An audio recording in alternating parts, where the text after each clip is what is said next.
Spoštovane gledalke, spoštovani gledalci, dobro večer. Pred vladnim poslopjem in pred poslopjem parlamenta ter finančnega ministrstva se je danes zbrala množica uniformiranih policistov, ki so s protestnim shodom v organizaciji policijskih sindikatov javnosti in vladi želeli pokazati, da so enotni in odločeni vztrajati pri uveljavitvi zapisanih zadev. Seveda sta z nami v studiu nocoj oba organizatorja tega protesta policijskega, ki je pravzaprav v novejši, pa tudi verjetno v daljši slovenski zgodovini nekaj enkratnega, gospod Zoran Petrovič in pa Radi Uroševič. Dobro večer obema. Dobro večer. Mogoče bi vam najprej vprašal, kako ocenjujete te prve reakcije na stavko? Zdaj z strani vodstva policije so kritike letele predvsem na to, da ste bili oblečeni v policijske uniforme. Tako je, mi smo bili s tem seznanjeni. Mi vemo, v bistvu vse kolegice in kolegi se dobro zavedamo in vemo, kakšna so pravila tako za nošenje uniforme kot za uporabo drugih sredstev, ki jih imamo pri svojem delu. In to spoštujemo, vendar želeli smo in tudi predvsem članstvo, predvsem zaposleni so želeli izkazati svojo pripravljenost, pokazati vladi, katera se v tem obdobju pač ignorantsko obnaša tako do naših zahtev, kot tudi ne nazadnje do samega statusa in pa položaja policistov, smo oziroma so želeli dokazati, da tudi za to, če prejmejo kakršnokoli kazen, kakršnokoli sankcijo zaradi nošenja uniforme, tudi v takšnih primerih so to pripravljeni riskirati. In prva sva bila mi dva podpisana pod to sporočilo.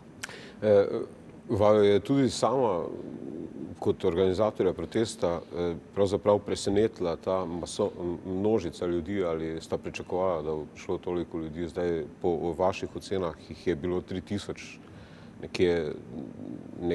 nekateri mislijo, da nekaj manj, ampak recimo, vas je to presenetilo, ta masovnost, v bistvu, ali ste pričakovali, ste vedeli, da bo toliko ljudi prišlo danes v Ljubljano, oziroma toliko policistov? Ja, najprej seveda nas je v pozitivnem smislu presenetilo, kajti 3-4 dni pred tem smo pogledali število prijavljenih in je bilo res dejansko 1100. Taka masovna udeležba in angažiranost, torej 3-krat višja, kot je bila sprva napovedana, kaže na nekaj, da se policisti zavedajo svojega položaja, da podpirajo enotno fronto proti vladi, da razumejo upravičenost in legitimnost zahtev, ki jih poudarjamo, in pa da so pripravljeni nekaj storiti za razliko od prejšnjih let tudi zase, za svoj status, in da smo se tukaj sindikati in zaposleni popolnoma poistovetili.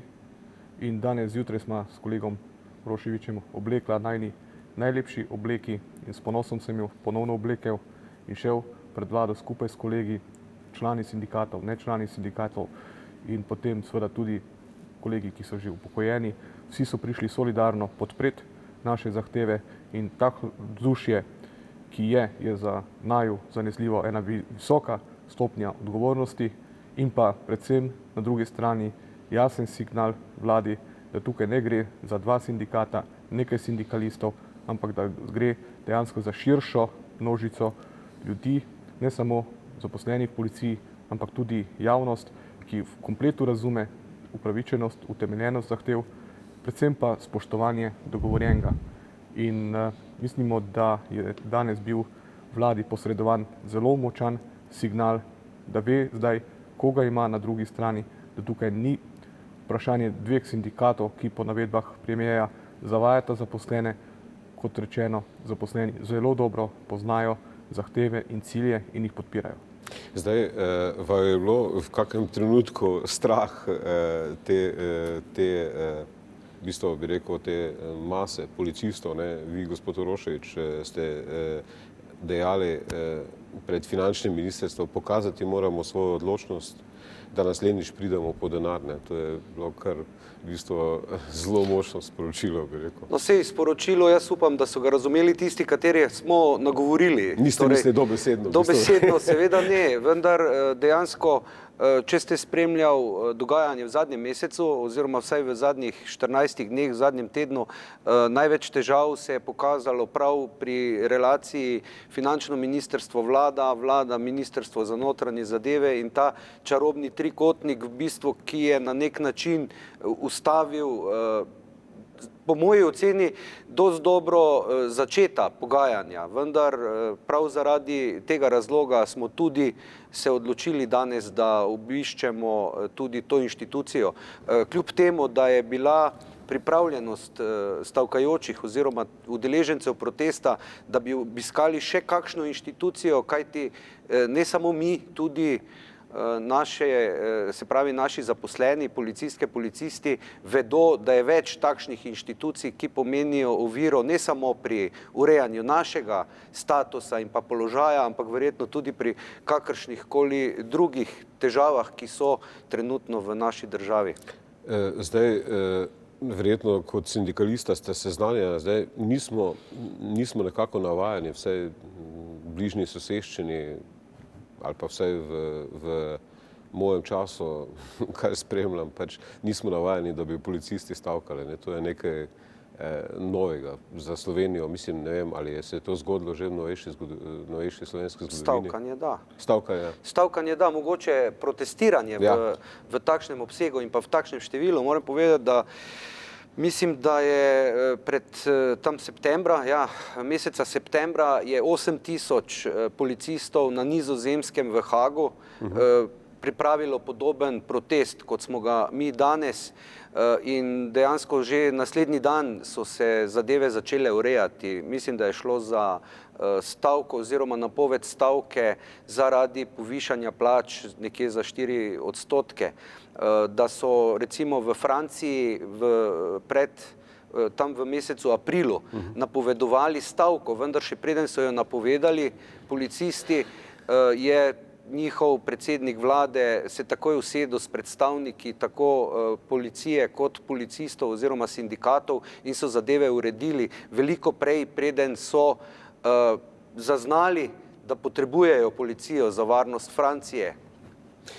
Zdaj, ste pričakovali, da se bo danes iz vlade nekdo vendarle, da vas bodo povabili na vlado oziroma da se bo nekdo vendarle pogovarjal z vami, ali niste pričakovali, mislim recimo, ali predsednik vlade, ali ker na vladi praktično je istočasno, verjetno so gledalci že videli, je istočasno potekala seja vlade, ministri so prihajali, istočasno pa tudi policisti in ste pričakovali, da bo že danes se zgodilo nekaj takega, kot je rekel gospod Uroševič, da se pač enostavno pri tako resni situaciji, kot je v tem trenutku v Sloveniji, varnostni, da bo se vendarle nekdo pogajal z vami? Ja, zanesljivo ne na tak način pogajanja ne potekajo na ulici, potekajo pogajanja drugje. Glede na to ignoranco vlade, naj poudarim, da je že od aprila prva skupna zahteva bila, da se mora določena obveza izpolniti in pa večkratni poskus mirnega reševanja spora je bil nek indic, ki je kazal, da ni velike možnosti, da bi zmogel tisti, ki je vodi vlado in ki je prvi odgovoren, to je Miro Cerar, priti in se soočiti z takšno množico policistov, ki so prišli izraziti svojo nezadovoljstvo. To je pač osebnostna kategorija, osebnostna lastnost. Mi pričakujemo, da bo to tako vladi kot posameznikom, posameznim strukturam znotraj vlade zdaj dovolj jasno, da tukaj za sindikatoma stojijo zaposleni, ki podpirajo naša prizadevanja in pričakujem, da v naslednjih dneh se zgodi to, da pridejo z polnim resnim mandatom, ne samo to, tudi s finančnim okvirjem in dogovorom o načinu realizacije tistega, kar je zapisano in kar je dogovorjeno. Malo je verjetno tudi prestrašilo, bi rekel, mislim, predvidevam, ne vemo, kaj se je dogajalo na vladi, ampak ne vem, ali ste, gospod Uroševič, vi vprašali, mislim, da kdo beži pred uniformiranimi policisti in policisti so govarjali lopovi, v bistvu, mislim. Ja, to je normalno odziv bil, mi sicer nismo tega imeli v scenariju, da bodo tako odgovorili, vendar v danem trenutku je v bistvu vsakemu padla ta prva beseda na pamet. Dejansko pa ne gre toliko za bežanje, kot gre za izmikanje in pa ne nazadnje za zavajanje javnosti, zavajanje tudi vas, medijev, da smo z svojimi zahtevami nesramni, da je napoved stavke ne vem, neki velik škandal, in z vsemi temi besedami in pa z tem nastopom v javnosti. To nesramno, je rekel predsednik vlade. Tako, ja, in z vsemi temi nastopi v javnosti so na nek način želeli obrniti javnost. Najprej nas same proti sebi, kasneje pa tudi širšo slovensko javnost. Vendar sem prepričan, da so se na tej točki zelo upekli, kajti ljudje, preprosti ljudje, ne tisti, ki sedijo v vladi in ne tisti, ki na nek način odločajo o naših usodah, se zelo dobro zavedajo, kdo zagotavlja varnost v tej državi, da to je najprej in ob vsakem stopu v državo je to policist in tudi zato, da varno in pa mirno spimo še vedno v tem kotlu, v katerem se nahajamo, gre predvsem zasluga tistim kolegicam in kolegom, ki tudi po 26 ur skupaj delajo v teh časih na južni meji. Zdaj, ja, izvolite. V bistvu gre za en širši družben problem in ga širša javnost tudi prepoznava. Ocenjujemo, da vlade, tukaj bom objektiven biti in reči, ta vlada ni zdaj nasledila stanje, seveda je, oprema je stara 9 let, to pomeni, da ni od lani se starala, ne. Torej, državljani razumejo, ne.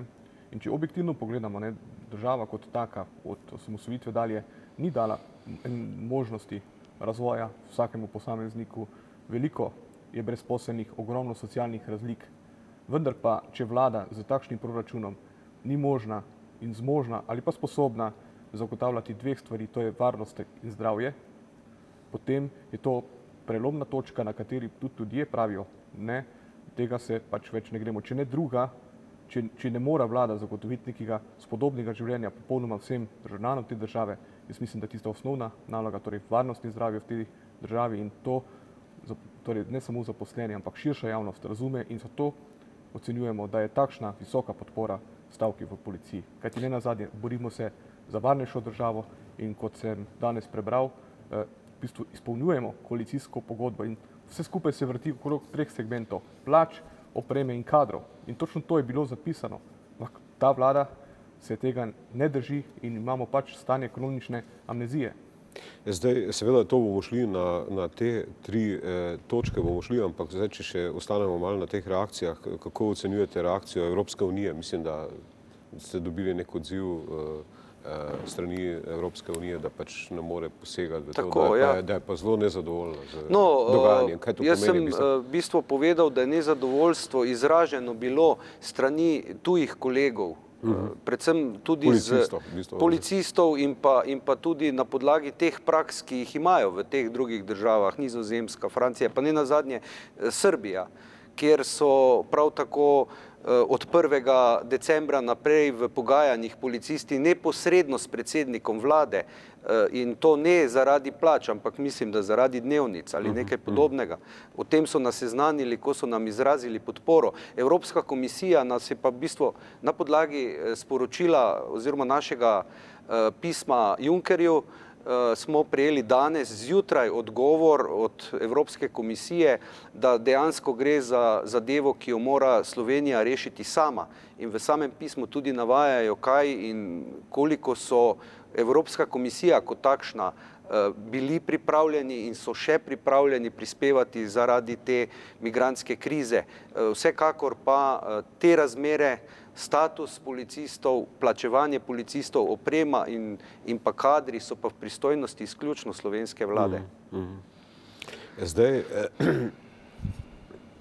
zadeva seveda celotna izhaja nekje iz leta 2012. Takrat ste se prvič začeli, so bile neke obljube danes strani 2010 strani takratne vlade o povišanju plač, mislim, da za 35% ali za kakšen odstotek? Ne, 2010. leta smo takrat novembra zaprli takratno stavko z sporazumom, kateri je predvideval, da se bodo pogledale plače slovenskih policistov in naredila primerjava s plačami kolegic in kolegov v drugih evropskih državah. To je bilo potem zaključeno v letu 2012 in takrat je tudi vlada se seznanila s temi ugotovitvami in v sporazumu 2012 smo zapisali takrat ponovni stavki, ki je bila v trajanju nekaj mesecev v letu 2012, smo ponovno oziroma smo zapisali, da bodo se te plače uredile v letu po letu, ko bo gospodarska rast višja 2,2. Ja. In to je, ta trenutek bo nastopil 1.1.2016. To je ravno najboljši argument proti trditvi predsednika vlade, da smo v tem času, ko je begunska, migrantska kriza, napovedali stavko. To ni res. Ne. Ta pogoj je bil torej vezan na rast bruto domačega proizvoda in pomeni v naslednjem letu, ko dosežemo neko gospodarsko rast, kar je seveda bilo vezano tudi na zmožnost izplačila dolga, se ta pogoj potem izpolni. Bilo katera bi vlada ta trenutek bila v tej poziciji, bi bila popolnoma z enakim argumentom in z enakim odzivom soočena. Mi smo na to opozarjali že takoj v mesecu aprilu in vse naslednje mesece. Namreč takoj, ko je bila znana gospodarska rast oziroma ta podatek, smo opozarjali tako vlado, tako ministrstva, da bo pač ta trenutek nastopil 1.1.2016. Tako da zdaj govoriti o nekih makroekonomskih in pa finančnih in pa ne vem kakšnih še posledicah tega sporazuma je smešno oziroma je metanje peska v oči. Zdaj, vi seveda se pogajate tudi znotraj javnega sektorja. Ta pogajanja kot sindikati podpisujete tudi ta sporazum vlado in ste ga podpisali. Naš sindikat oziroma policijski sindikat je tipa, mislim, da si še zadržek. Enostavno skozi fazo pogajanj, ki je vezana tudi na naše skupne zahteve, smo rekli, dokler ne vidimo, ali bo vlada spoštovala dogovorjeno, kar je sicer napovedano, ne bomo podpisali. Vkolikor se pa izkaže, da so bili resnični in vsebinsko pravilni nameni, potem tudi nimamo nobenega zadržka, da v skladu z zakonom o kolektivnih pogodbah ne izvedemo naknadnega podpisa, ampak ta trenutek ta pogoj za pristop k podpisu ni izpolnjen. Namreč ta dogovor, ki smo ga v policijskem sindikatu podpisali, je dosti jasno zapisal, mislim, da je rimska 5, rimska točka 5 je jasno zapisano, da vsi dosedanji dogovori, sporazumi, ki imajo tako rokovno kot tudi vsebinsko in pa numerično predvideno ureditev, da se morajo izpolniti. Tako da ne vidimo s tem dogovorom nobenih ovir, da bi se naši sporazumi in pa dogovori izpolnili še letos. Ampak znotraj tega sporazuma so se tiste zadeve uresničile, mislim, ki je bil podpisan z javnim sektorjem. No, to je težko reči, glede na to, da še predvideva naprimer odpravo anomalij, za katero bi se naj nekako do konca meseca marca sploh dogovorili, kaj in kako bo. Gre za anomalije znotraj celotnega javnega sektorja in pa po posameznih teh plačnih skupinah. In dejansko je težko reči stopnja uresničitve tega dogovora, vendar najpomembneje je to, da niti sindikati, niti vlada s tem dogovorom ni preprečila uresničitve našega dogovora oziroma teh naših zahtev. Tako da je vsakršno obračanje in pa vzpodbujanje drugih sindikatov ali pa javnosti, da bi bila nasprotna izpolnitvam naših dogovorov nesmiselna. Zdaj, če gremo na konkretne zadeve, koliko je povprečna plača policista Zdaj, to je verjetno težko reči, glede na njegovo izobrazbo in status, ampak koliko je povprečna plača večine policistov, v bistvu recimo, ki pač so prometni policisti? Lahko popolnoma pavšalno rečemo, kajti znotraj policije imamo različne strukture. V bistvu pa je to, da je osnovna izhodiščna plača policista začetnika takšna, da je nekje, mislim, da 168 € višja, bruto, seveda, bruto, od minimalne plače. Od minimalne plače.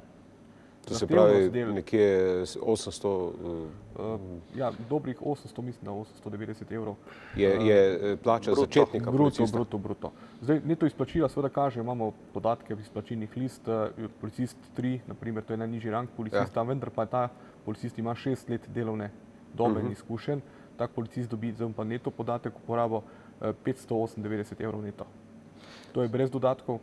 Dodatki nanesejo pa nekje 100-150 evrov, so pa seveda vezani na delo v težjih pogojih, tudi nadure in tako naprej, ni jih pa zmeraj možno pričakovati. Ampak v katerem razredu je največ policistov, v katerem plačilnem razredu oziroma kakšno plačo, verjetno imate nekaj podatkov poprečne? Po moji oceni nekje med 23 in 28 operativa policist z 5. stopnji izobrazbe.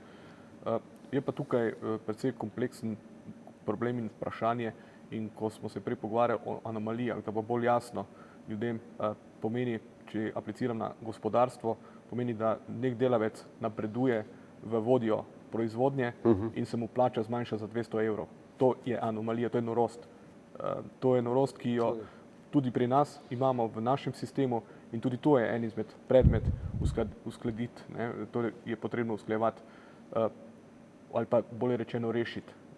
Po teh povprečnih plačah je, bom rekel, toliko zavajanj, manipulacij, kako gledaš, ali izplačila gledaš in danes se lahko najde nekdo, ki bo iz ministrstva potegnil podatek, koliko bilo izplačilo, ne vem, v mesecu novembru letos. Zaradi tega, ker so pač nadure in delo na meji, v bistvu. Je potrebno pogledati, koliko so oddelali, to so ogromni zneski obremenitev, ki so šle čez vse meje normale in seveda so tudi 1100, 1200, 1300 v takih primerih, pa tudi kak evro več zaslužili, ampak tudi pošteno in korektno oddelana.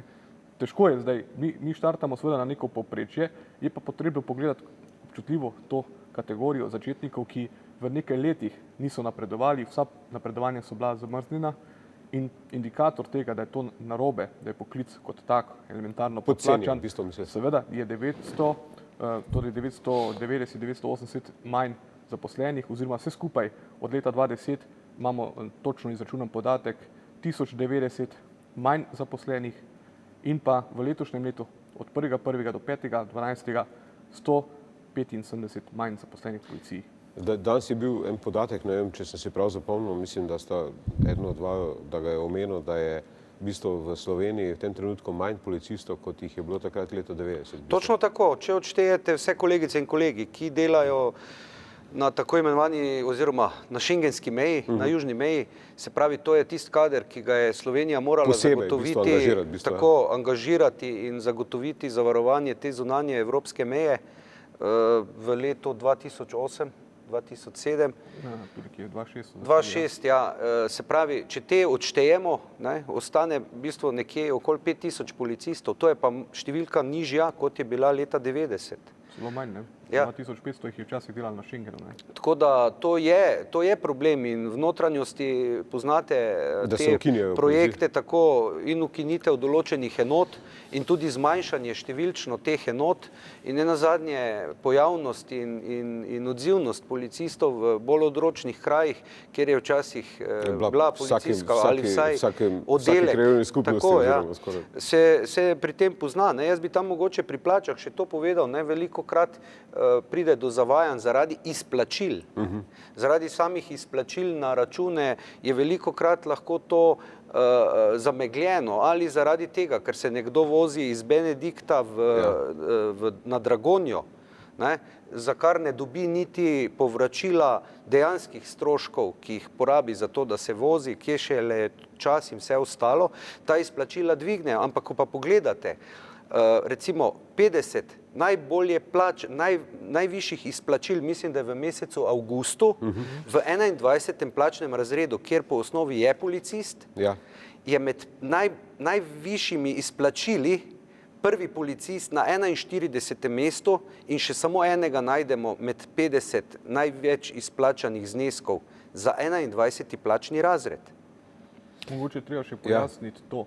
Tudi če hipotetično ne bi bilo nobenega sporazuma, nobene zaveze vlade, ta trenutek policist, ki opravlja naloge na lokalnem in kjerkoli drugje nivoju, dobi 12% nižjo plačo glede na zahtevnost del in nalog, kajti že 2011 je bil implementiran višješolski sistem, kajti zunanja inštitucija ugotovila, da so se naloge v zadnjih letih policistom naložile takšne, da je za to osnovno opravljanje poklica potrebna najmanj višješolska izobrazba, kar pomeni najmanj 12%, poudarjam hipotetično, če tudi niti enega sporazuma ni bilo, in ta projekt je še v bistvu tudi ena izmed odprtih vprašanj in faz do leta 2018. Zdaj, to 35% povečanje plač, ki je pač nekako vaše izhodišče, je to izhodišče za pogajanja ali je to neka definitivna zahteva, od katere ne boste odstopili? Glejte, govorili smo o sporazumu 2010, v katerem smo se zavezali takrat skupaj z vlado in takrat je skupaj z vladno delovno skupino bilo ugotovljeno, da je slovenski policist povprečju podplačan v primerjavi s kolegom v drugih evropskih državah med 26 in 35%.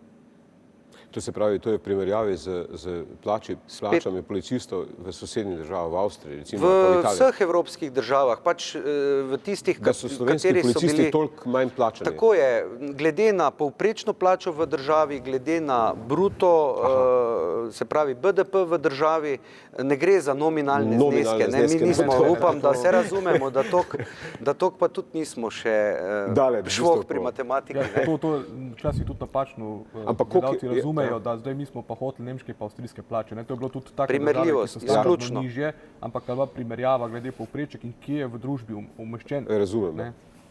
Zdaj, koliko je masa za plače za policiste, recimo, glede na to, da poznate številke, proračun za policiste? Ja, tam nekje 280 do 300 milijonov je proračun policije, se giblje gor in dola. Na letnem nivoju, v bistvu. Ja, tu nekje, potem pa je tam 85 do 90 so plače. Odstotkov so plače. So plače. Ja, ampak treba je poudariti, pri takih številkah se doskrat zgodijo manipulacije, o teh 30 milijonih, ki je za 2016 so napovedane, glede na 2015, no, treba se vrniti v 2014, kjer je bila v letu 2015 zmanjšana poraba za 15,8 milijona evrov. Tako da ni čistih 30 milijonov evrov, ampak glede na zastarano opremo, glede na to, kar gledamo te dni, ko bomo v bistvu s tem postopkom še nadaljevali, bo očitno še niti osnovnih stvari ne bojo mogli s tem dodatnim denarjem popraviti, kajti skozi leto in pol, ko se ni investiralo, se je oprema starala. Oprema se je starala, potrebno je v bistvu še višji stroški bili in letos bi morali to potezo narediti, ampak vlada je amandmaje, kateri smo vložili v parlament skozi proračun, gladko povozila in vedela, da ne bo šla, torej da ne bo zvozila leto in potem nekaj milijonov so dali, da so res elementarno odpravljali tiste stvari, zaradi katerih bi policija oziroma policisti več niti ne osnovnih nalog mogli upravljati. Dobro, jaz predlagam, da pogledamo oglase, pa nadaljujemo takoj po oglasih. Ponovno pozdravljeni v oddaji Vroči stol, z nami sta predsednika policijskih sindikatov Zoran Petrovič in pa gospod Uroševič. Zdaj, če gremo na konkretne številke, o kakšni vsoti v bistvu pravzaprav teče beseda v bistvu na teh prvih pogajanjih, kakšno je bilo v bistvu vaše izhodišče oziroma kakšno je bilo izhodišče ministrice, ki je pač prišla z nekaterimi z tem pogajalskim sporazumom vladnim, kakšne so bila izhodišča? Ja, lahko rečemo samo to, da niti odgovora nimamo. Tako da karkoli težko rečemo, v javnosti seveda je zaokrožila ocena o 90 milijonih evrov. Ker znamo tudi neki računati, vsaj vse povprečke, bi to pomenilo, da se bi plača policistov na letnem nivoju zvišala za 12.500 evrov, kar tudi mi ne verjamemo najbolj v točnost teh izračunov, tako da vsaj na naši strani zelo težko komentiramo, ker nimamo dejansko niti enega resnega izračuna in ta izračun smo čakali teden dni in v fazi, ko bi ga morali predstaviti, so se na vladni strani sprli med sabo in tako da tega podatka nimamo, lahko samo ugibamo, pa številka... Ampak vam je bilo predstavljeno neko izhodišče? Ne, ni bilo. Na tem prvih pogajanjih, ki ste ga imeli za ministrstvo? Ravno v tem je problem, ni bilo zaradi tega, ker so ocenili, da bo potrebno zagotoviti dodatna sredstva. Da bo potrebno pač zagotoviti dodatna sredstva iz proračuna, iz nekih drugih postavk. Namreč takrat je tudi... To govorimo za prihodnje leto, ne za letošnje leto. Seveda. poleg teh 280 milijonov, o katerih smo prej govorili, proračuna bi bilo treba nekaj več za izpolnitev teh zahtev. Zato tudi težko zdaj govoriva o nekih približevalnih predlogih, glede na to, da nimamo nobenega predloga z druge strani. Ni vam bilo jasno na mizo dano, koliko bo vlada prihodnjem letu namenila več za policijske plače, za napredovanja, za nadure, za upremo? Oni so očitno nek izračun naredili, ko so se obrnili na finančno ministrstvo, je bil predsednik vlade odsoten in je iz Amerike sporočil, da pač ne morejo posegati v druga sredstva, naj se osredotočimo na ta sredstva, ki so na razpolago, kar je v proračunu, tako znotraj tega.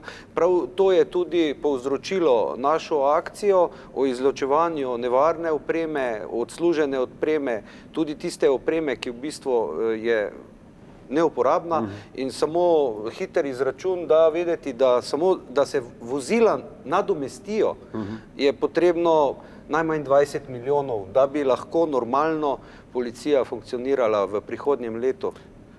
Zdaj, nekaj policijskih vozil novih je bilo v bistvu nabavljenih, mislim, zdaj ne vem, ali v letošnjem letu ali v lanskem letu. To je res, v 2 letih je bilo, ampak treba je povedati, da gre za vozila, ki so namenjena za Schengen. Za Schengen. Tudi kupljena, mislim, da v večinskem delu 80%. Financira celo Evropska unija. Ja, tista se ne smejo uporabljati v notranjosti. Ne smejo se uporabljati. Seveda ne, ker so strogo namenska, kot tudi vsa ostala, tako da je včasih velikokrat smešna ta situacija, ko prestopimo državno mejo, vidimo nova vozila, in se čudimo, zakaj recimo jih ne srečamo v Ljubljani ali pa na avtocesti, zaradi tega, ker so bila izključno iz sredstev Evropske unije in so izključno za delo na meji.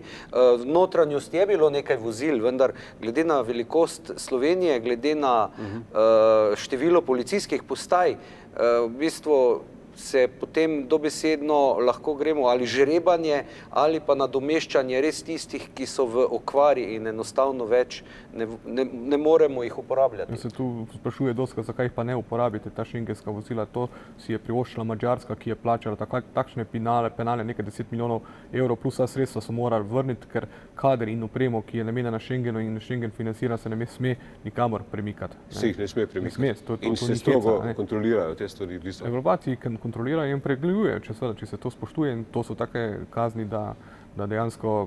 Vse zato mi poudarjamo tudi pri kadrih, da ta skupna številka je zelo zavajajoča. Koliko je recimo pa v Schengenu na varovanju šengenske meje angažiranih policistov? 2500 je bilo, zdaj pa zanesljivo se številka za 100-200 zmanjšala. 2500 poleg teh 5000 policistov, ki so.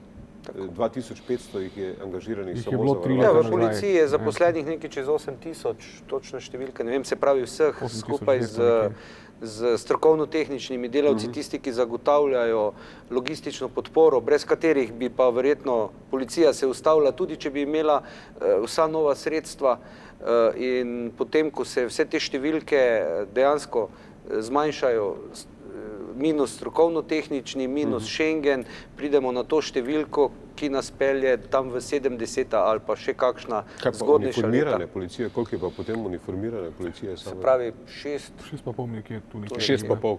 To skupaj šengenskimi policije? Uniforme. Ja, mislim, da to... Ja, nekaj takega. Vse te številke so preverljive, so dostopne tudi na letnem poročilu policije. Recimo, zdaj, če se vrnemo na ta pogajanja z vlado, kakšna so, mislim, vi ste pa imeli nekaj izhodišča, mislim, jasna, koliko približno bi poleg teh 280 milijonov proračunskih, koliko bi morala vlada po vaši oceni v naslednjem letu nameniti za delovanje policije še zraven?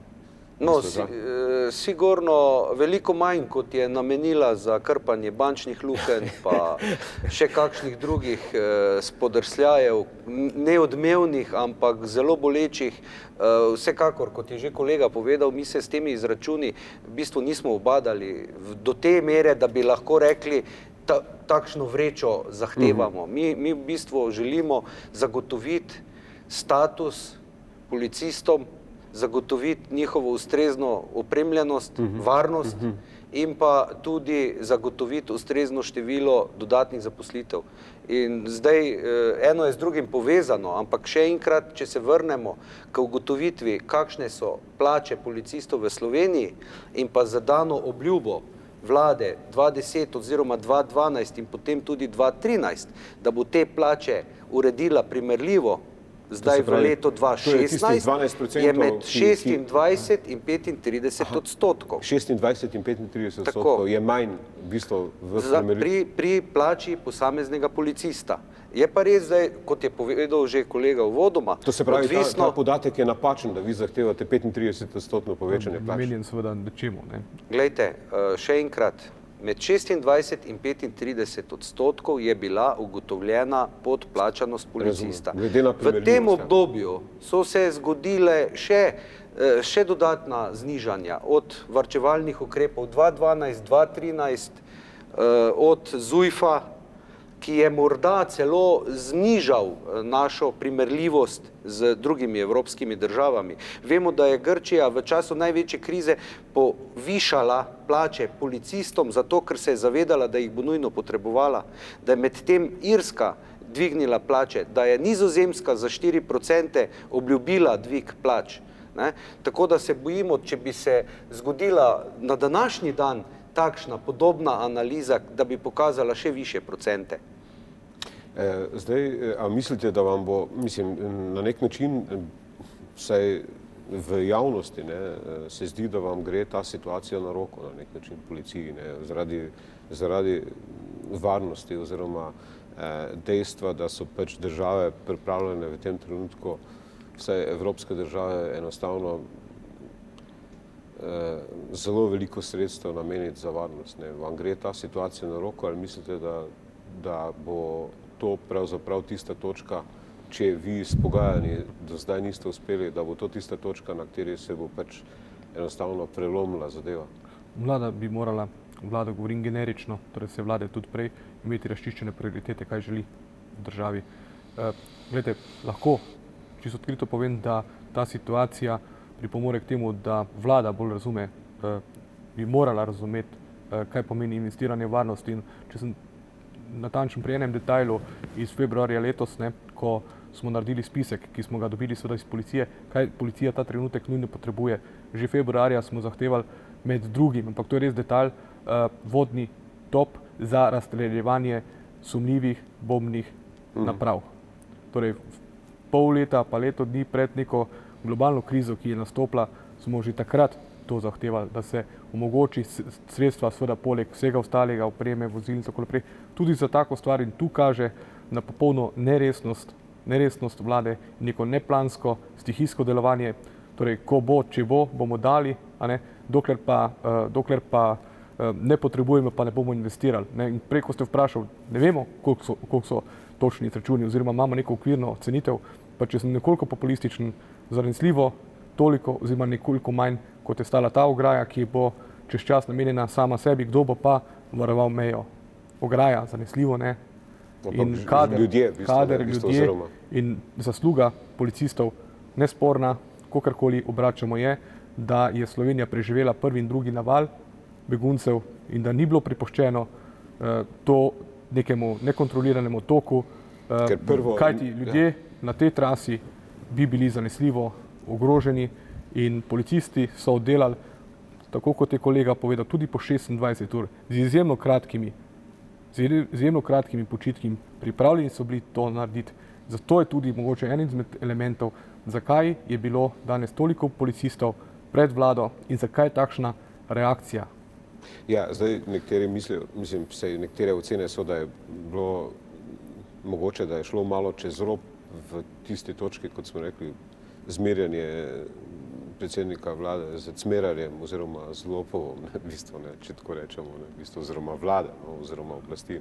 Vsaka akcija povzroči reakcijo. Jaz mislim, da ko ste prej vprašali glede pač te situacije in te krize, nikoli ni pravi čas za stavko. Vendar tudi industrijske stavke so ponavadi lahko uspešne samo takrat, ko firma, ko eno podjetje ima delo, ko ima produkte, ko ima naročene produkte, edino takrat je uspešna in verjetno nam gre celo v minus ta begunska kriza, kajti če ne bi bilo obremenitve na južni meji, sem prepričan, da bi danes bilo enkrat več kolegic in kolegov pred vlado in pa pred državnim zborom. Danes so bili ljudje, ki pač ste rekli, ki niso bili angažirani. Prišli so nekateri celo iz nočne, nekateri so zdajle v tem času že v službi. Tako so šli zamenjati druge kolege in verjetno nam gre to celo v minus ta trenutno obdobje in za nobeno vlado verjetno nikoli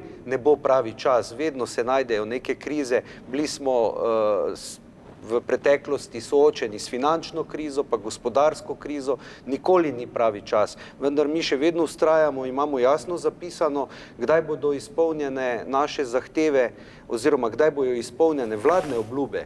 To je pa nedvomno 1.1.2016 in na tem vztrajamo. Zdaj, seveda, vlada se je nekako obvezala, da pač mora biti proračunski primanjkljaj pod 3% bruto domačega proizvoda. Mislim, kakšno je vaše stališče? Zdaj, če gremo čisto neko načelno stališče, a mislite, da je, bi rekel, bolj pomembno za državo ali seveda vi gledate, pač ste sindikalni voditelji in gledate seveda interese policistov, ampak kaj se vam zdi v tem trenutku bolj če je to na tehnici, ali mislite, da je znotraj proračuna dovolj denarja, ki bi se ga dalo prerazporediti in vendarle zagotoviti te kriterije? Jaz sam osebno menim, da verjetno zato ni potreben kakršenkoli ali referendum ali pa plebiscitarno odločanje, kaj ljudje, kaj državljani v tem trenutku najbolj potrebujejo. Potrebujejo varnost. In od tu naprej je pa samo še stvar izvedbe in pa igranja s temi številkami. Tako je. In mislim, da bojo dost kmalu, če se ne bo karkoli premaknilo, državljani tisti, ki bodo na nek način morali zahtevati, da jim vlada zagotovi takšno policijo, pod katero bodo se počutili varno.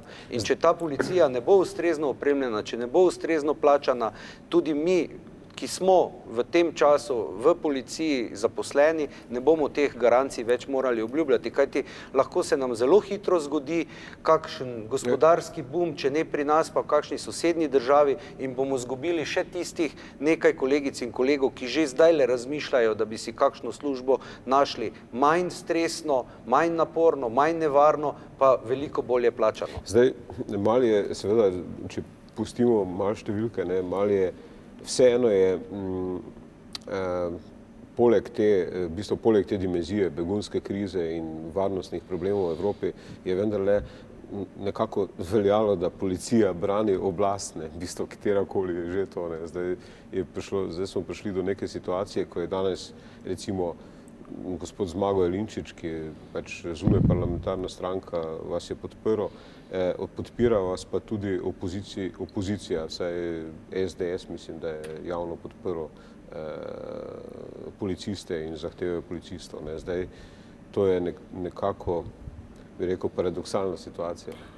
Je precej paradoksalna tudi že lanska seja odbora za notranje zadeve, kjer je popolnoma diametralno nasprotje Združena levica in socialdemokratska stranka podprla in skupaj usklajevala nekatere amandmaje in potem seveda so bili celo potem večinsko sprejeti, ampak ne glede na to, tukaj je treba poudariti, da delovanje sindikatov ne more in ne sme biti politično in tudi stranke, s katerimi se pogovarjamo, seveda to so ključni del tudi ene implementacije kakšnih predpisov, izresno torej se pogovarjamo z vsemi strankami in vsako nagovorjeno stranko politično seveda želimo in prosimo, da ob strani pustijo svoje ideološke in siceršnje razprtije in da podprejo varnost in to je izključno edini element, katerega zagovarjamo. Treba je pa seveda poudariti, da v sindikatih zmeraj ocenjujemo realizacijo ne obljube, ne zaveze, ampak realizacijo. To se pravi, v bistvu vas manj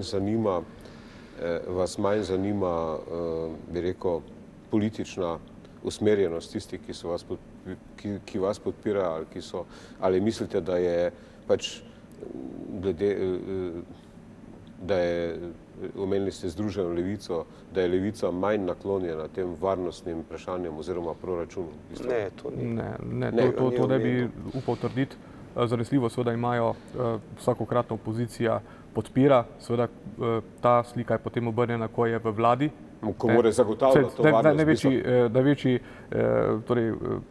Največja sprememba je bila razvidna iz tistega slavnega govora ali pa pisanja takrat doktor prava predavatelja Miro Cerarja, ko je v bistvu napisal eno pisanje o policistih, pod katerega se lahko vsi podpišemo.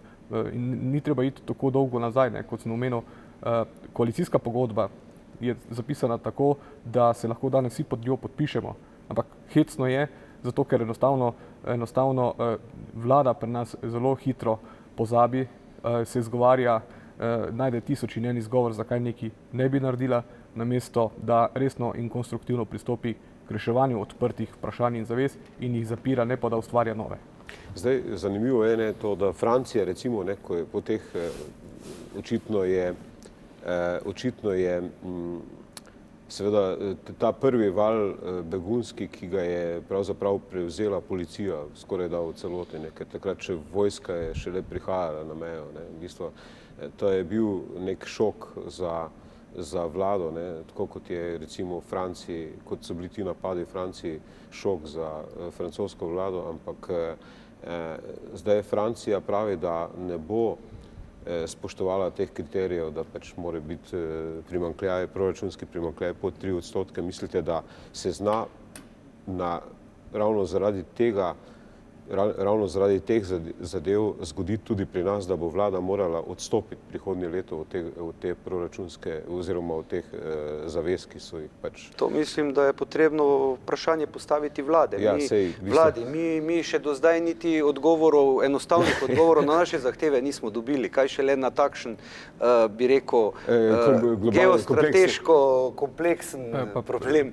Res vprašanje za vlado, ker nismo kvalificirani. Dejansko res, ampak še enkrat, kaj na prvem mestu, jaz se bojim, da če ne bomo živeli v varni državi, če ne bomo vsi čutili to varnost, ki jo zdajle občutimo in vsi kazalci kažejo, da smo ena najbolj varnih držav na svetu in če bomo to zaigrali, če bomo se s tem igrali, potem bomo težko povrnili tudi z še večjimi sredstvi, ki bodo potrebna, se vrnili na to stanje, ki ga zdaj imamo. Zato mi že, kot sem že poudaril, od aprila letos opozarjamo, rotimo, prosimo, moledujemo z enim kupom dopisov tako na vlado, na predsednika vlade, kot tudi na ministrstva. Dajte, pripravite zadeve, kajti napočil bo ta trenutek. Vendar z neko vehamenco, češ vse jih bojo tako ali tako povozili ali državljani, ali drugi sindikati, ali kolegi, ali se bodo sami med sebojno skregali. Seveda zaradi te situacije očitno ta kalkulacija ni šla skozi. Jaz sem prepričan, ne samo zaradi te situacije, predvsem zaradi odločenosti in pa enotnosti, ki je v tem trenutku med zaposlenimi, ne samo med člani sindikatov, ampak med zaposlenimi, tega zavedanja, da je zdajle edini trenutek in če v tem trenutku pride do kakršnihkoli popuščanj, da potem je lahko zgodba zelo hitro pozabljena in bo nekoč vse glava bolela zaradi tega trenutka. Treba mogoče povedati, zakaj, da si gledalci predstavljajo, ko tako z lahkoto izgubimo na leto 175 zaposlenih, pa nekaj 10 od tega da odpoved. A veste, koliko je potrebno, da se vzgoji pod navednicami ali šola en policist? Ta trenutek 2 leti. Torej 2 leti... Poleg srednje šole, ki jo mora šola, ker srednje več ni. Nekdo, ki vstopa v policijo. Torej 2 leti je potrebno, da začne policist delati. Torej, vsak, ki smo ga letos izgubili, bo potrebno nadaljnji 2 leti in pol celo, če upoštevamo še razpise, kaj šele, da policist začne funkcionirati na terenu tako, kot je potrebno. In veste, koliko je to neodgovorno? Ampak kaj pa generalna policijska uprava? Gospod Fank, nekako, mislim, imel sem občutek, da vse po tistih javnih izjavah, da podpira zahteve policistov. Sej logično bi bilo. Mislim, bilo bi presenetljivo, če bi bilo obratno. In tu lani se je zgodilo prvič, da je odkrito povedal to, kar se je, bomo rekel, bolj kot manj tiho govorilo ali pa nekje manj izpostavljalo. In če bi se pravočasno tako izločala oprema, če bi ni bili, tako kot rekel premier včeraj, profesionalci, verjamete, zelo hitro bi se plačala pripravljenost na delo, zelo hitro se bi nabavljala nova vozila, ne pa da policisti, ki so to, bom rekel, pripadni stvari, ne vprašajo, ko grejo na intervencijo, ne vprašajo, ko grejo na kakršnokoli neko nalogo, ali je ta oprema popolnoma, res popolnoma v redu in mogoče ta trenutek čas, da se tudi v naših glavah, filozofiji spremeni, da bomo res profesionalci in zahtevamo plačilo za tisto, kar opravljamo in zahtevamo tudi varno opremo. Kaj pa reakcija, kakšne so pa v bistvu izkušnje z ministrico Györke Žnidarjevo, v bistvu, oziroma ali nima ona dovolj moči znotraj te vlade, da bi dosegla pač za svoj resor ali... No, ona je, dosegla je tako rekoč že veliko, glede na to, da je vsaj zagotovila del sredstev, katere bojo na nek način preprečile še večjo stagnacijo ali pa recimo propadanje policije. Vendar je to očitno v tem trenutku premalo. Govori nekih 30 milijonov, ki so bili dodatno namenjeni policiji. Seveda pozaj pa povedati, da je to zmanjšano za skoraj 16 milijonov odprej. Mislite, teh 30 milijonov je bilo v letošnjem letu ali kako? Ne, za naslednje leto. Je pa treba poudariti, da tukaj ne gre za opremo, torej finance, ki bi pomenile razvoj policije, samo popravek. Najhujšega pa še to ne vemo, če bo zadostovalo, glede na to se je oprema... Ampak teh 30 milijonov je namenjenih za opremo, ne za plače, v bistvu. Ne, opremo, najnujnejše investicije, vemo, da objekti propadajo in vsako leto so višji stroški vzdrževanja.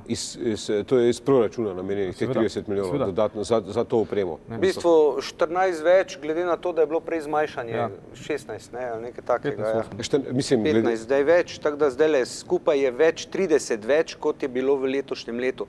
Recimo, to je nekje 10% celotnega. In bo to rešilo pol ta problem, ki s to zastarelo opremo? Še enkrat, kot je povedal kolega, še vedno ni zagotovil, da bo možen kakršenkoli razvoj. Vi morate vedeti danes, da je nova oprema prihaja, da je treba posodobitev, tehnologija v bistvu se menja. Tako, ja, seveda. Problem je recimo v računalniški opremi, verjetno ste kot vsi mi koristnik takšnih in drugačnih ki zastari v leto dveh, v bistvu. In to bo potrebno, gledajte, tipkajo z takimi programi, da že povprečni občani, ki pridejo na policijsko postajo, se čudijo. Windows XP 2000 odpada. Kaj naj reče, tisto, kar stari dajo za odpis, se pri nas veselijo, ker tam je standard 3-4 leta. Tu je največji, tu je problem in pa največji na tehnološki. Eden. Pa drugi, pa potem te v bistvu zaščitni jopiči. Vse veste, in radijske postaje in tako naprej, o tem je bilo že veliko črnila zlitega. Ampak največji problem smatrate, da je v tem... V celotni opremi, predvsem pa v razvoju policije. Nabavljanju novih tehnologij. In tako in tehnologij in tudi novih tehnik, izobraževanje, doizobraževanje kolegic in kolegov in tako naprej. Vse to za sabo vleče, namreč ta varčevalna euforija tam od leta 2009 je mala. Pri plačah smo na nek način tudi mi z našimi akcijami vsaj omilili, če nismo mogli že čisto preprečiti zniževanja. Ampak potem se je pač jemalo pri sredstvih za delo in tu smo prišli, seveda, in smo prišli na tisto točko, po kateri je že kolega povedal, da dejansko administrativno bi lahko bilo 500 vozil izločenih. To je standard, ki velja v javnem sektorju. To pomeni 20-25% vseh vozil. To je kriterij administrativno izločitev, to ne pomeni zdaj vozilo, če ta prag preide, da je takoj oziroma da je nevozno. Ampak tukaj so kriteriji kilometri, torej mislim na 300 000 kilometrov in pa starost, koliko je postavljena. In to bi praktično potem, kot ste rekli prej, to bi pomenilo 20 milijonov že praktično. Seveda se, če 500 vozil krat 20 000, recimo taka običajna vozila, morate še vedeti, da je potrebno še namestiti pač te dodatne zadeve, kot je ustrezna barva, te zvočni in pa svetlobni signali, radijske zveze in tako naprej in zelo težko bi z tako številko dosegli ta nivo. Kaj pa potem, zdaj, če je teh 30 milijonov, mislite, da je potem odločno premalo v bistvu za naslednje leto? To ne bomo rekel odločno premalo, ampak pomeni samo stagnacijo, torej zaustavitev stagnacije in popravilo najnujnejšega. Niti ne vemo na pamet to, koliko bi zneslo, kajti v letošnjem letu bi moral znesti rebalans proračuna v plus, da se upravijo, kot so zapisali, zakonsko nujne naloge, najnujnejše investicije, najnujnejše posodobitve 33,9 milijona evrov. Letošnjem letu. V letošnjem letu. Pomeni, da se Ampak koliko je pa bilo investiranega v to? Letošnje leto je samo ena krpa od 4 do 6 milijonov, mislim, da je bila od vsega tega. Ampak od teh 33 milijonov, ki bi morali, nujnih investicij, ki bi se morali letos. Bila je nula, vendar, ko se je sredi leta pojavila problem, naprimer, da je to in to šlo v okvaro in več ni delovalo, so ad hoc gasilske akcije in dodatno, torej, dodajanje v proračunu, ni pa to sistemsko, če vemo, da na začetku leta, da bo do konca leta nekaj zmanjkalo in upamo, če bo, če ne bo pač nekaj malega. Koliko bi pa potem še moralo, zdaj, glede na to, da se gospodu Petroviču, da še izkoristim, koliko bi pa potem še poleg teh 30 milijonov, ki bodo namenjene glavnem posodobitvi opreme, koliko bi po vaši oceni, nekaj izračune pa vendarle imata kot sindikalista, koliko bi zraven tega pričakovala, oziroma kje je tista točka, na kateri ne boste odstopali, bi rekel, neki izračun imate? V bistvu, Zdaj treba podariti, naloga sindikata ni v prvi vrsti zagotavljanje kadra in pa opreme, to, da se razumemo. To je naloga vodstva policije, v bistvu, in ministrstva. In naša participacija je zgolj v tem, da policijsko življenje ni ogroženo zaradi nevarne opreme, da policisti ne izgorevajo na kadrovsko tako šibko zasedenih enotah, da je pod 60% predpisane sistemizacije zasedeno. Kaj to pomeni? Pod 60% sistemizacije? Morate vedeti, da je večina, mislim, da 96 policijskih enot na lokalnem nivoju pod 85% in ko smo gledali, nekatere so celo nekaj malega nad 50%, pomeni s polovico predpisanega moštva delujejo. Ki bi moralo biti po sistematizaciji, v bistvu, ne? Seveda. In zdaj pa še ta migrantska kriza, ki je še dodatno spraznila policijske postaje. Zdaj si pa predstavljate, kako je bila ne samo meja, ampak tudi notranjost obremenjena. Koliko je pa recimo zdaj policistov iz notranjosti bilo v tej migrantski krizi, ko ste prej govorili, da je okrog 2500 policistov angažiranih na Schengenu, koliko je bilo še dodatno teh iz notranjosti policijskih enot angažiranih? Mislim, imate kakšne podatke? Podatek je bil, zdaj pa bi res da pamet, ali je bil podatek 1000-1500, ampak to bi še dodatno angažiranih policistov. V bistvu je skoraj vsak šel vsaj nekaj dni v pomoč ali na samo mejo ali pri transportih do Šentilja, Jesenic oziroma Radgone. Tako da večinoma lahko rečemo, da so skoraj vsi okusili to delo. Na meji, v bistvu. Tako je. Kakšne so pa izkušnje oziroma precej zgodb je teh iz meje, v bistvu, seveda smo sami na licu mesta spremljali to dogajanje, predvsem tistem prvi val, ki je bil pač za vse. Če ste sam videl, pa tudi verjetno iz poročanja teh drugih medijev, lahko rečemo, da so naše kolegice in kolegi zelo profesionalni, tudi v primerjavi z policijami, ki so se srečevali z to problematiko in da dejansko nismo ocenili razen teh težav, ki jih imamo zaradi kadrov, opreme in vsega tega, se pravi težav, ki jih imamo sami seboj, dejansko nismo zaznavali kakršnikoli frustracije ali pa slabega spanca pri kolegicah in kolegih, zato ker so se ukvarjali z takšno populacijo, kot ta je, ker lahko rečemo, da smo vsaj naše generacije na zelo visokem profesionalnem nivoju tudi za takšno, bi rekel, za takšno populacijo, ki se pojavi v naši državi. Recimo, kaj so kolegi zahtevali, kakšno psihološko pomoč od sindikata ali kakršnokoli? Obračali so se na nas.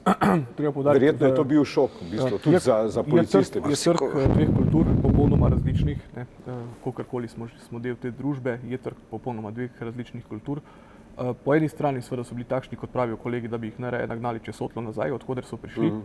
Po drugi strani smo imeli pa dejansko šibko populacijo in najhujše je bilo v tem drugim navalu oziroma drugem begunskem valu, ko so morali naprimer te begunce, med katerimi so bili tudi novorojenčki, ki so bili starci, šibki in vse, to je bilo vse popolnoma zmešano med sabo, ko so je morali naprimer od 8 zvečer do pol 4 zjutraj čez neka polja peljati, ko so si tam gležnje zvijali in tako naprej.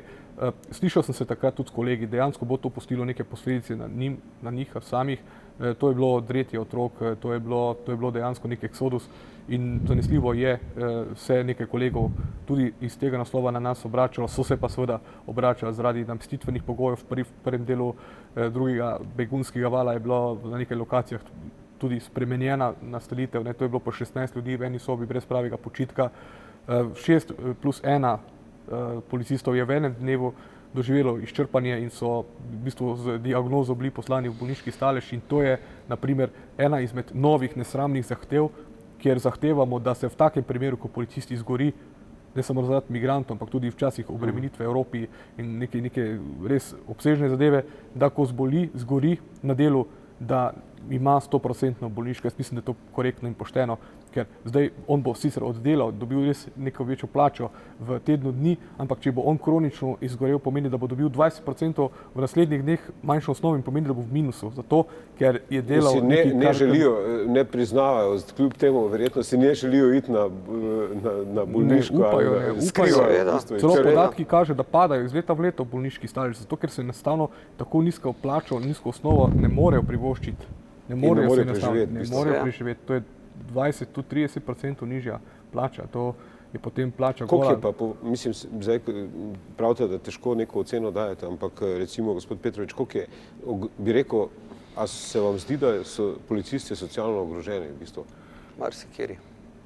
Ja, tukaj zdaj moramo ločiti, če nekako, ne samo policist, ampak javni službenec, delavec pričakoval, da bo plača vsaj približno takšna, ne da je računal neko kalkulacijo zvišanja, ampak vsaj takšna, približno takšna, kot je, pa s vsemi temi znižanji, za brezposelnosti, ki tudi odletela policijske družine, da se razumemo. Če je zaradi tega padel v krizo, mu je treba seveda pomagati.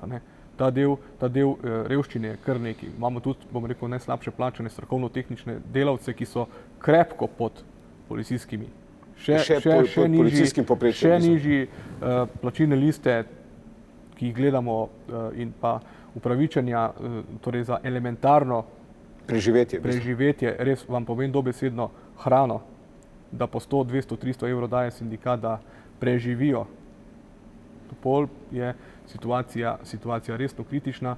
Poleg teh, ki seveda prosijo sindikat, so pa posebna skrb tudi do takih, ki niti ne upajo, ker jih je sram. Ker jih je sram, razmišljajo, delamo pošteno. Ponosni ljudje, v bistvu. Ponosni ljudje in zelo en del se skrivajo, v bistvu. Skrivajo in jaz ne vem, kako. Sej, v bistvu, kolegice in kolegi so iz vseh okolij, so recimo imajo družinske člane, kot je povedal kolega, tudi brezposelni, Prekmurje, Murska Sobota, recimo Dolenjska sicer se malo pobira zaradi dosti boljše gospodarske situacije. To se pravi, se pozna ta regijska... Ampak dejansko res, tam, kjer je kriza tudi za policijske družine oziroma za družine, kjer je kateri od partnerjev v policiji zaposlen.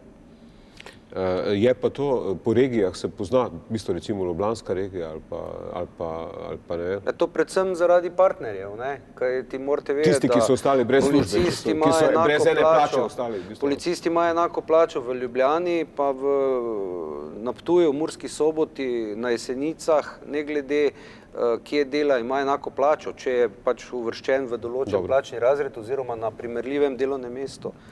Dobro, jaz bi predlagal, da pogledamo oglase, pa se seveda od gospoda Petroviča poslovimo, ker gre pač ima še druge obveznosti. Nadaljujemo po oglasih.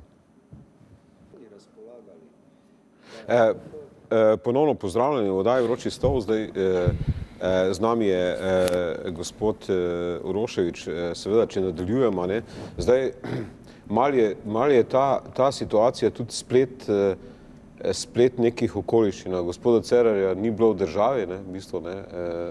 Začela so se resna pogajanja med policijskim sindikatom in pa med ministrico. Zdaj, kakšen mandat je pravzaprav imela ministrica takrat, ko ste se začeli zdaj resno pogovarjati? Ne? No, sej ravno to je bilo na nek način največji problem. Namreč sklepom vlade je ministrica vodi vladno pogajalsko skupino, v kateri je še minister za javno upravo, gospod Koprivnikar, in pa predstavniki Ministrstva za finance, ter seveda drugi predstavniki tako Ministrstva za javno upravo kot policije in pa Ministrstva za notranje zadeve. In na neki točki, ko smo pričakovali, da nam bodo predstavili protipredlog, so očitno iskali dovoljenje oziroma so potrebovali poseg v proračun izven proračunskih postavk Ministrstva za notranje zadeve. Takrat je pa enostavno bila vzpostavljena neka blokada, ki jo je predsednik vlade po telefonu napovedal iz Amerike. Zdaj se je vrnil, jaz upam, da nas je slišal. To se pravi, približno tako je šlo, da je pač ministrica oziroma državna sekretarka Vraničarjeva vprašala ministra, ne, v bistvu za finance, in on je rekel, da ne, ali kako, v bistvu, da nič, da nima mandata, da bi kakršnokoli, da bi spreminjal parametre. Mi smo bili seznanjeni pač, da enostavno tisti sklep vladni iz enega od preteklih petkov, ki je bil jasno zapisan, da v primeru potrebe po dodatnih sredstvih, da se neposredno usklajujeta Ministrstvo za notranje zadeve in pa Ministrstvo za finance, da je tisti sklep na nek način ni bil upoštevan, da so ga dejansko po domače rečeno povozili. Minister za finance, v bistvu tako. Minister za finance ali predsednik vlade, ne nazadnje tu niti več ni pomembno, namreč nismo dobili ustreznih odgovorov, nismo dobili nobenih zagotovil, da bo karkoli od zahtevanega, od dogovorjenega lahko sploh izpolnjeno. In zato je tudi prišlo do te današnje stavke, v bistvu. Vsekakor. Če bi se začeli resno dogovarjati, te današnje stavke ne bi bilo, v bistvu, ali kako? Mogoče ne. Si bilo eno od vprašanj, ko smo napovedali tudi ta protestni shod. Namreč mi smo ga dolžni, tako kot vsak državljan, priglasiti na policijski postaji in speljati v bistvu vse, pripraviti vse ustrezne načrte. Zanimivo je bilo danes, da so bili varnostniki, recimo, a so bili to vaši varnostniki? Tako je. Svoje reditelje moraš kot organizator shoda imeti, pač glede na število. Tako kot da bi bil nek civilni shod. Tako je, zato ker na shodu ni dovoljeno nošenje orožja razen policistom, ki opravljajo naloge policistov. Bili so tudi to se pravi, danes policisti ti niso bili oboroženi? Ti, ki so bili udeleženci shoda, niso bili oboroženi, oboroženi so bili samo tisti policisti, ki so bili v varovanju iz policijske postaje Ljubljana center. In mi smo pač se zavedamo. To ste spoštovali. Tako, ja, in ko smo mi napovedali ta shod pred tednom dni, je tudi bilo eno od vprašanj, kaj bi lahko ta shod preprečilo. Preprečilo bi ga zagotovo izpolnitev zahtev. Imeli bi pa zelo težek premislek, če bi kakršnokoli ponudbo z druge strani dobili na mizo, ampak nič od tega se ni zgodilo. To posledica tudi, mislim, očitki so bili, da je bil v bistvu predsednik vlade na Kitajskem, v Ameriki, tudi na transparentih, ne, v bistvu je posledica tudi tega. Ne vemo, če je to posledica. Mi se bojimo, da očitno ali mu dobro ne prenesejo informacij njegovi svetovalci, pač ljudje, katerim zaupa, ali mu ne prenesejo informacij, ali mu ne prenesejo vseh informacij, tako iz pogajanj, kot tudi iz situacije, v kateri smo. Namreč mi smo bili šokirani, ko je naše stavkovne zahteve in pa napoved stavke označil za sramoto, in dejansko smo bili šokirani, enostavno nismo več prepoznali, ali gre to za istega doktorja Mirota Cerarja ali je to nekdo drug.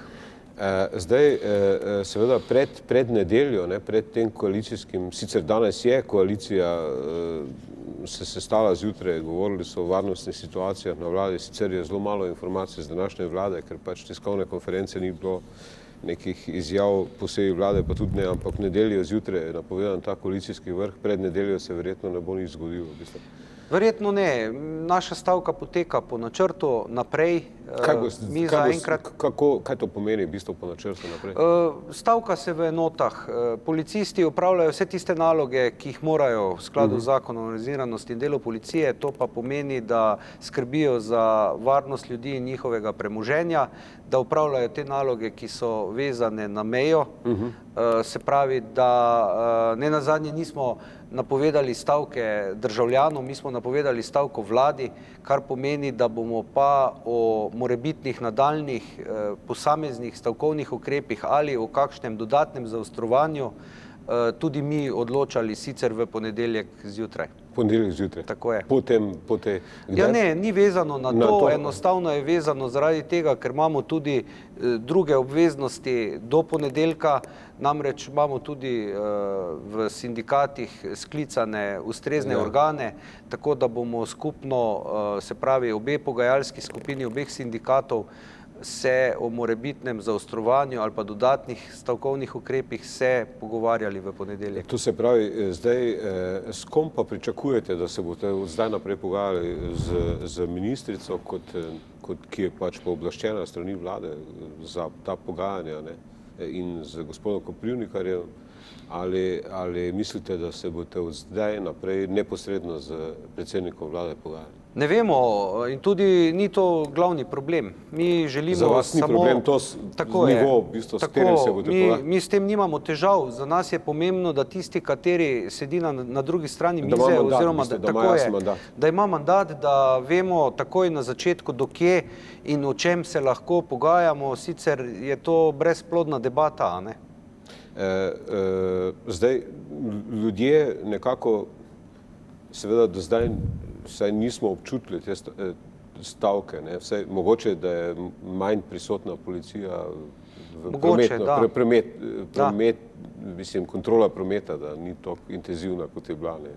Jaz ne vem. Tako je, ne samo zaradi tega, ne samo zaradi stavke, tudi zaradi teh situacije. To se je že prej zgodilo, ko so pač policisti bili angažirani na meji. Mi smo, se pravim, kot sem že enkrat vmes dejal, za nas, mogoče je tudi za izvajanje stavke ta migrantska kriza nekaj slabega, ker čeprav vsi govorijo, da smo zdaj izkoristili ta trenutek, kar dejansko ni res, ampak tudi zaradi tega smo pod velikimi obremenitvami. Bi bila stavka bolj vidna in bolj intenzivna, če ne bi bili toliko policistov angažiranih na meji, ker pa praktično ni možno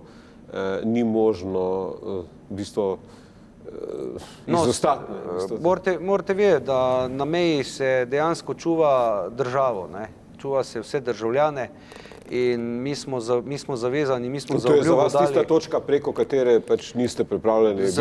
Na vsak način bomo do konca vztrajali na tem, da se z stavkovnimi aktivnostmi varnost ljudi, državljanov in države ne bo zmanjšala. Bomo pa podzeli določene ukrepe, kot je bil ta današnji, kot je bil že prejšnji in tudi morda na kakšnih drugih točkah, kjer se bo posredno občutilo, vendar ne neposredno na varnosti državljank in državljanov. Kaj pa recimo da bo v bistvu ljudje koristili proste ure ali te zadeve, to pomeni velik problem lahko? Seveda, to je verjetno največji problem in to je pravica in pa pravica, ki izhaja tako z kolektivne pogodbe, kot tudi iz... To se pravi, da koristijo tiste ure, ki so jih pač nadure? Ne, da koristijo ure, da v bistvu imajo pravico do letnega dopusta, se pravi po naši kolektivni pogodbi 2 dni, katera sam določi in od njem mora 3 dni prej seznaniti svojega predstojnika. Kar bi pomenilo pa, v bistvu, to bi pa pomenilo, da bi ljudje že videli, v bistvu bi se že opazili daljše intervencije in te zadeve. Sigurno, tudi današnji signal je zelo jasen, glede na odločenost kolegic in kolegov. Povedali smo, da smo imela napovedanih okoli 1100, videli pa smo, da je ta številka se dejansko podvojila, se pravi, so prišli še tisti, ki so upali, da ne bodo mogli priti, ali pa so se za ta odhod... Ker niso želeli te stavke policisti, v bistvu. Ne, da si niso želeli, ampak nekateri so iskali razloge, zakaj morda ne bi šli, glede na utrujenost, glede na to, da so bili znočni, glede na to, da jih je čakala služba popoldne, a so se vseeno odločili, da pridejo. In mogoče kakšen naslednji ukrep bo lahko še bolj občutljiv ali pa bolj masoven, tako je. To se pravi, da po vaši oceni, če gremo nek optimističen scenarij, če se bodo naslednji teden začela resna pogajanja, potem v bistvu takih protestnih shodov ne bo, mislim, v tem času pogajanja, ali kako, v bistvu, kakšna je strategija? Seveda, odvisno od pogajalskega procesa.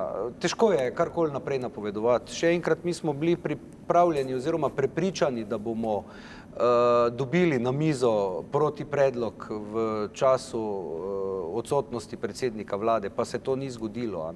Zdaj upamo na kakšno pozitivno presenečenje v naslednjem tednu. Sicer, kot sem že dejal, smo pripravljeni te stvari zaostrovati in ni izključeno ponovno snidenje na ljubljanskih ulicah pred kakšno od inštitucij oblasti. Ker danes je bilo verjetno tudi za izvršilno oblast oziroma za ministre je bil to šok. Mislim, za marsikaterega Slovenca je bil to šok. No, težko rečem, ker danes nisem nobenega od ministrov niti srečal, niti videl in tudi, kot ste sam ugotovil, niso niti imeli tiskovne konference, tako da težko to ocenim. Moram pa še enkrat priznati, da sem sam pozitivno presenečen nad odzivnostjo zaposlenih, še bolj presenečen tudi nad razumevanjem mimoidočih drugih, ki so to videli, ki so komentirali. Z razumevanjem. Razumevanje in tudi izražanje podpore in to me na nek način navdaja z nekim optimizmom, da delamo pravilno, da smo prave ukrepe podzeli, da nas vlada sliši in da tudi poišče tiste rešitve, ki bodo obe strani naredile zadovoljne, predvsem pa, da se s tem ne bo zmanjšala varnost državljank in državljanov. Kaj pa ta nesrečna zgodba z gospodom Koprivnikarjem, ki ga je policija ustavila? Ste kdaj govorili o tem, vsaj neformalno? Nismo in tudi mislim, da vsaj nejasno, mislim, da je bila pač gospod Koprivnikar je bil udeležen v cestnem prometu, mislim, da tudi ni izpostavljal svojega položaja, bil je, če sem prav razumel, v prostem času udeleženec v prometu in kot verjetno vas, tudi mene so že velikokrat kontrolirali, tudi plačal sem že mandatne kazni, tako da ne vidim s tem nobenih težav. Kakšna je pa vloga gospoda Koprivnika? On je član pogajalske skupine. Tako je. Ampak ni pa ključna... No, on je minister za javno upravo, se pravi, na javni upravi je sistem javnih uslužbencev. Se pravi, v bistvu na nek način urejanje delovnopravnega statusa državnih uradnikov, med katere sodimo tudi policisti, in je zato ključen tudi v pogajalsko skupino. Čeprav je težko marsikomu to razumeti, enostavno policista... Bi si vi želeli biti zunaj tega sistema? Mislim, sistema. Vsak se lahko primerja s policistom. Tisti, ki nosi uniformo, teh je več poklicov, se lahko primerjajo s policistom. Tisti, ki delajo 24 ur, 7 dni na teden, se lahko primerjajo s policistom, ampak policist pa ne najde nobene primerjave. Ni primerjave za policista. Se pravi, več je teh poklicov, ki se lahko primerjajo. To se pravi, gasilci, vojaki? tako se lahko primerjajo s policistom, ampak policist pa v bistvu gasilci, vojaki ne upravljajo, ne izvajajo pooblastil proti državljanom, a ne? In nosijo pa uniformo, delajo 24 ur na teden, a ne? Recimo medicinske sestre, reševalci delajo 24 ur na teden, sicer ne nosijo uniforme klasične, niso oboroženi, ne? Ampak pravim, vse to je policist, kar se lahko vsak od teh poklicov z njim primerja. On se pa ne more z nobenim. Kakšna pa mislite, da bo reakcija oziroma kakšna je reakcija ostalih sindikatov javnega sektorja? Verjetno imate stike. Zaenkrat smo dobili podporo, tudi mislim, da podpis pod dogovor o urejanju plač v letu 2016, kateri je v tej 5. rimski točki jasno zapisal, da dogovorjene obveznosti vlade, ki so terminsko in pa tudi številčno ovrednotene, da se morajo izpolniti mimo tega dogovora in da ne gre za anomalije, ki bi jih na novo odkrivali. Mislim, da so s tem podpisom drugi sindikati na nek način podprli. To se pravi, dalje legalizirali ta pogajanja policije z vlado oziroma z... So s tem sporazumom, v bistvu, ki so ga sprejeli. In tudi jasno so izrazili podporo, zdaj, če jih naštevam, bo predolgo trajalo, ampak dejansko vsi od reprezentativnih sindikatov, lahko trdim, v Sloveniji so nas podprli pri teh prizadevanjih, tako za status, predvsem pa za to, da vlada izpolni tisto, kar je v pogodbah jasno zapisala. Ker to je zelo slab signal, če tega ne bo storila. Ne samo za sindikate, ne samo za zaposlene, ampak nasploh za državljanke in državljane. Se pravi, nekaj, kar se ti s pogodbo zavežeš, enostavno ne moreš izpolniti. S pogodbo, mislite, s pogodbami, s temi pogodbami iz 2010, 2012, 2013, tako je. S temi, na te zadeve se nanašajo. Vse je jasno zapisano, samo potrebno je dati številke na plano. Zdaj, ne bom še enkrat vztrajal, ampak ne moramo priti do neke številke. Ne, sej številko je, mislim, da 90 milijonov, gre za 90 milijonov. Izrazila je, mislim, da Ministrstvo za finance, da je ta izračun naredil, vse to sem ujel. Okrog 90 milijonov. Da so vse skupaj zahteve težke 90 milijonov. Še enkrat, mogoče vse zahteve, vključno z izboljšanjem tako opreme kot kadrovskih, se pravi, popolnitve kadrov in tega, ampak še enkrat, mi smo to pričakovali na tisti usodni petek. Petkovem prvih pogajanjih. Da bo rekli, da ne 90 milijonov, ampak bo to, ne vem, 50 milijonov. In pa po posameznih točkah, se pravi, predvsem na povišanju plač oziroma na ureditvi plač, koliko je ta znesek. Potem bomo že veliko bliže končni številki, ampak Ministrstvo za finance je tako številko izračunalo. Ne vemo, a je to že z tistimi 30 milijoni, ki so jih zagotovili v proračunu za opremo in pa za razvoj, ali brez teh. Zato pravim, da so najboljši in edini naslov Ministrstvo za finance in upam, da bomo te številke, s temi številkami tudi mi seznanjeni v naslednjem tednu. Kaj pa črni scenarij? V bistvu najbolj črni scenarij, v bistvu je pa kar, to pomeni nadaljevanje stavke, novi protesti, bolj masovni protesti in to pa pomeni v bistvu, bi rekel, neko novo situacijo za Slovenijo, ki je do zdaj nismo bili navajeni. Se pravim, in tega se tudi sam na nek način bojim.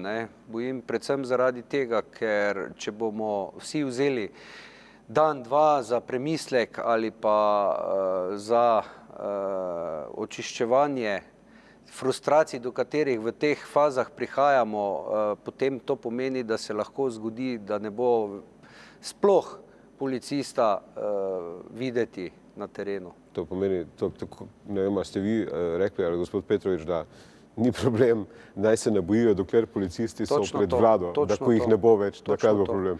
Ker če bodo nadaljevali s tako politiko, kot so do zdaj, do tega poklica, do te službe, Se pravi, v vseh teh minulih letih, če bojo tako nadaljevali, tako ali tako več ne bodo sredstev za policijo rabili, ker ne bojo dobili kadra, ki bi to delal. Dobro, jaz se vam seveda zahvaljujem, da ste si vzeli čas po današnji stavki, da ste prišli v današnji vroči stol, tako vam kot pa gospodu Petroviču, ki nas je žal malo prej moral zapustiti zaradi obveznosti.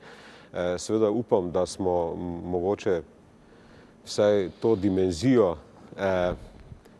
problemov policije nocoj razgrnili v nocojšnji oddaji Vroči stol. Želeli bi se seveda, da bi svoje povedali tudi vlada, finančno ministrstvo oziroma notranja ministrica. Upam, da bo za to priložnost v kakšni od naslednjih oddaj. Hvala lepa in lahko noč, seveda pa tudi vam hvala za pozornost, spoštovane gledalke in gledalci. Lahko noč.